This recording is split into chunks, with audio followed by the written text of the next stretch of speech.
Hello and welcome back to Frogboy X1 Gaming. I'm Andrew and today we are going to do the review for Suicide Squad Kill the Justice League. So if you like this content, don't forget to like and subscribe. I finished the game last night, but I wanted to sleep on it before I did my review. This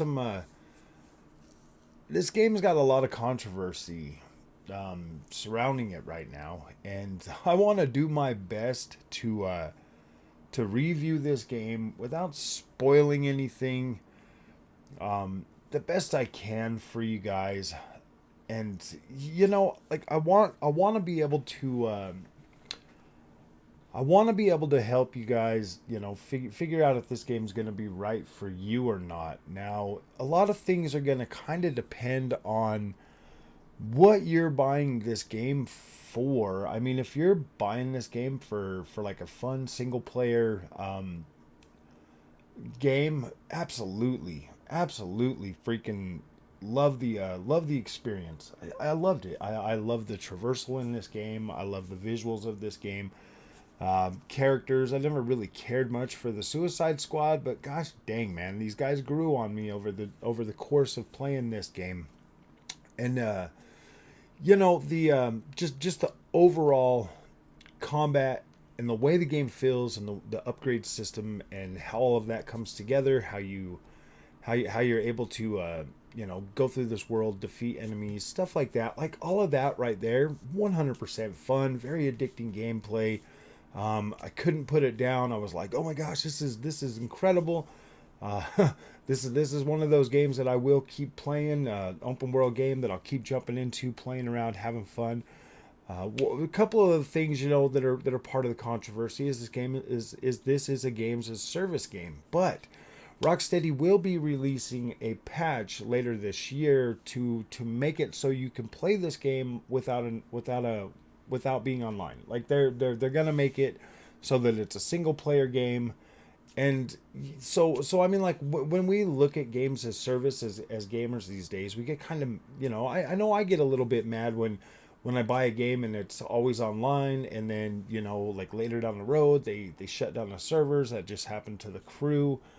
And it's bound to happen to every single one of them, and that's frustrating. Like, I really do hate that, because I do like to be able to go back to my games every once in a while and play around with them. So props to Rocksteady for bringing a single player campaign mode to the game later. That's incredible.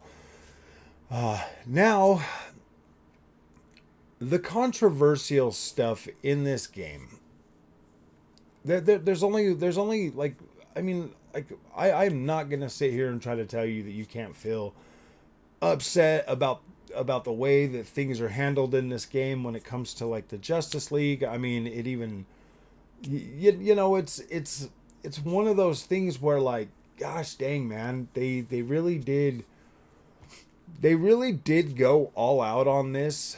And the story beats, the way it comes together at the end, for me at least, um I felt like, okay, I can justify this after playing it and going through it and doing everything, and seeing how the story beats hit and how the game actually comes together. If you play this game in context, I think that as a fan of Batman, or as a fan of Superman, or as a Flash fan, or any of the freaking Justice League that you encounter in this game, I think you'll come away feeling the exact same way I did from this, as like, okay, that was good. I mean, that was good. I mean, it like and see, and it kind of has to be the way they did it, because if they did this any other way, if they like everybody's out there freaking out right now, like they did them dirty, like they if they didn't do it this way, it would have completely ruined the characters of the Suicide Squad.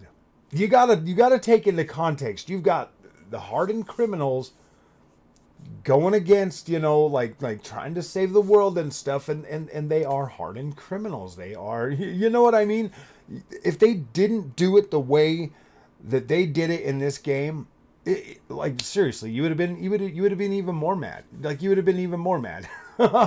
So I don't know. That's just my take on it. Like it kind of had to be the way they did it versus the way that everybody thinks they should have like laid them all in a bed of roses and like give them like gas or something to put them out quietly so they didn't. You know what I mean? Like there's no right way to do what they did. Got a lot of people out there talking about like they Last of Us 2'd the Justice League and stuff like that, and I don't know, man. Like I don't know. I absolutely freaking loved this game. I thought it was awesome from like the top to the bottom. The story is really what sells this overall experience. And if you are unwilling to experience that, I don't know what to tell you. Like I don't know what to tell you. I mean, if you are going to just run around and hate on the game and not even play it, like at least play it. At least play it before you pass your judgment. Obviously, this game is going to go on sale fairly quickly because it's a games as a service game. There's a lot of hate for it, and it really does suck because I kind of feel like Ready or Rocksteady, there's a quite the big possibility they might not survive this game, man. I mean, I woke up today and Sega's laying off 10% of their freaking their company, man. I don't know. I'm not saying that you should go out and buy this game to like save Rocksteady, but man, Rocksteady's never freaking let us down. Never. And I'm going to say this right now, and this is going to be controversial too, but this is the best Rocksteady game I've ever played. Yeah, dude, it's better than Batman Arkham Knight. It's better than Arkham Asylum. It's better than Arkham freaking, you know what I mean? Like, it's good. It's good. Now, it does change the combat app. You're not going to get the close quarters combat and stuff. There is some melee in here, depending on which character. I mean, if you're Harley or a King Shark, yeah, you're definitely, you've got access to that. I mean, there is melee pretty much for every character, but, it's still, in my opinion, the other two are still ranged. Are still ranged combat, like no matter what. It's still like a ranged combat thing, but